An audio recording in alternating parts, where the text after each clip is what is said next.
한 번은 여러분들이 스스로 의문을 가지셔야 합니다. 이것은 선택 사항일 뿐이지 필수 항목이 아니라는 거예요. 자, 안녕하세요. 제가 지난 시간에 이어서 소일에 대해서 말씀드릴게요. 특히 소일항 말씀드리겠습니다.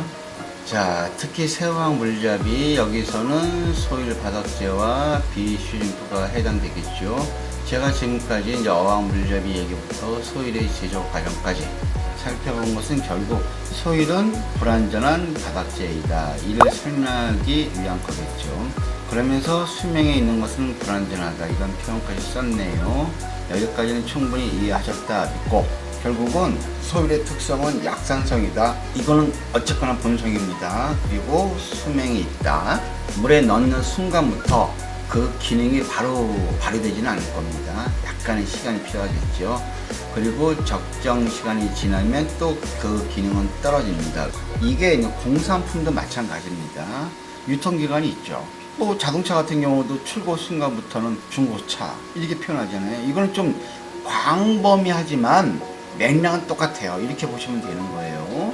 자, 그리고 소일의 수명은 대략 2년 내외이다.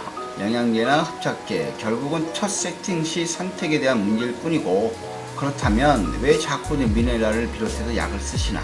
자, 여러분들 더욱 영양제 소일의 약을 많이 쓰시는 것 같은데, 이거는 지금까지 제 얘기하고는 안 맞죠. 솔직히 모순점이 많아요. 여러분들은 좀 어떻게 보면 약물에서 새우를 키우시는 것이 아닌가. 한 번은 여러분들이 스스로 의문을 가지셔야 합니다. 알고 쓰는 것과 모르고 쓰는 것은 그 차원이 달라요. 분명히 말씀드릴게요. 참고로 저는 모든 물생활에 있어서 약을 쓰는 것을 그리 좋게 보지는 않습니다. 더욱이 이것은 선택 사항일 뿐이지 필수 항목이 아니라는 거예요. 그런데 갑자기 이게 필수 조건이 돼버렸어. 이건 문제가 있어요. 자, 이제 다시 본론으로 들어가서, 그렇다면 불안전한 바닥재인 소일은 여과기도 중요하겠다. 왜냐? 어떤 식으로더라도 우리가 바닥에 충격은 덜 해줘야 돼요. 왜? 소일은 깨지면 그 기능이 상실해 버리니까. 그럼 어떤 여과기일까?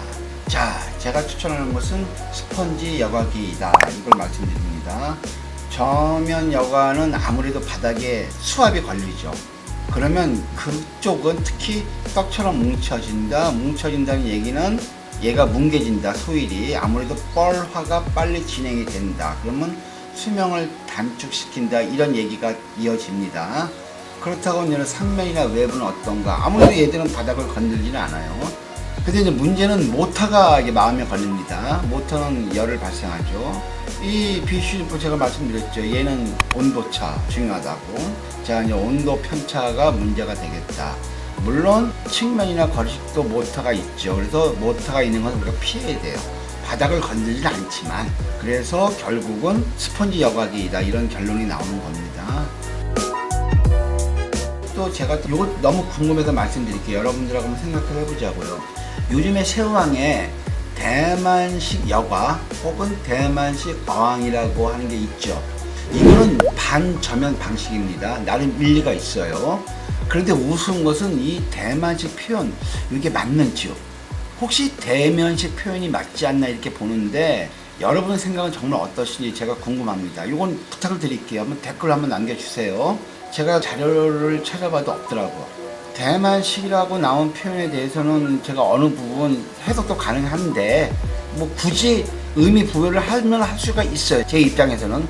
근데 아무리 생각해도 대만식 표현은 잘못된 게 아닌가, 이렇게 생각도 듭니다.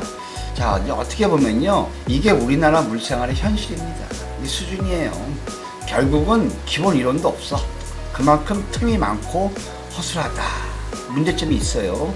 자기 철학이 없습니다.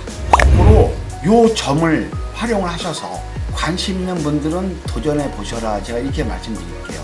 조금만 공부하시고 조금만 자기 철학을 갖고 계신다면 금방 물생활에 있어서 1인자 소리 듣는다, 이겁니다.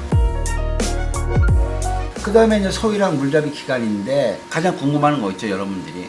제가 소일의 제조 과정을 설명하면서 느끼셨는지 모르겠지만은 소일 자체는 독성이 있어요. 일반 우리가 쓰는 바닥재는 철저하게 무생물인데 반해서 얘는 유기 부산물이 섞여져 있죠. 100% 무생물인 바닥재가 아니다, 약간의 유기물이 들어가 있다. 일단 가공을 거쳐요. 여기서 성형, 즉 모양 만들기에서는 약간의 접착제 성분, 혼화제가 들어간다. 그리고 또 양생, 이 굳히기 작업에서는 불바를 먹었다. 어떤 식으로 그래도 제가 그 말씀을 해드렸죠. 결국 미세하지만 얘는 독성이 있어요. 이런 해석이 가능해지는 겁니다. 자, 그렇다면 여기서는 우리가 어떻게 해야 될까? 포인트. 토일은 첫 세팅 시 하루나 이틀 후에 물갈이를 하셔라. 바닥은 건드리지 마시고 최대한 100% 가까이 하셔라. 이 말씀 드리고 싶어요. 그리고 또 하나는 이때 뭐 사료를 넣어도 되고 안 넣어도 상관없다. 왜냐? 어쨌거나 환수 후에 다시 넣으시면 되니까. 그리고 일단은 물을 뺄 때는 스펀지까지 꽉 짜 버리셔라. 자, 그렇게 해서 출발선을 다시 시작을 하는 겁니다. 그러니까 그 시간 때문에 아무래도 2, 3일 정도의 시간은 더 소요된다. 만약에 영양계 소일이라면 2번 환수해도 상관이 없겠다. 이렇게 말씀드릴게요. 안정화 단계를 더 빨리 거치기 위해서 그렇게 제가 추천을 드리는 겁니다. 이거 참고만 하세요. 자, 그렇다면 이제부터 결론 들어갑니다. 결국 소비량은 어항보다는 2, 3일 시간은 더 소요된다. 그리고 영양제는 2번 해도 상관없겠다. 그 다음에 이제 안정화 단계를 거치면 되는 건데, 그렇다면 최소 5일이나 열흘 정도면 충분하다. 저는 이렇게 말씀드립니다. 단, 여기서 주의할 게 하나가 있어요. 생물을 넣으실 때 새우를 들을 거 아니겠습니까? 이럴 때 분양자의 환경은 특히 파악하셔라. 뭐냐? 환경 중에서 pH, 요거는 조금 알고 오십사 말씀을 드릴게요. 아니면 직접 아마 분양 받을 때 같이 한번 재봐요. 그 물을. 비슈림프에 한해서는 분양자의 환경이 상당히 중요하다. 그것도 pH, 그리고 또 온도까지는 필수니까 온도까지 알고 오셔라. pH하고 온도. 야, 그렇다면 제가 오늘 여기까지 말씀드릴게요. 자, 이상 감사합니다. 건강하십시오.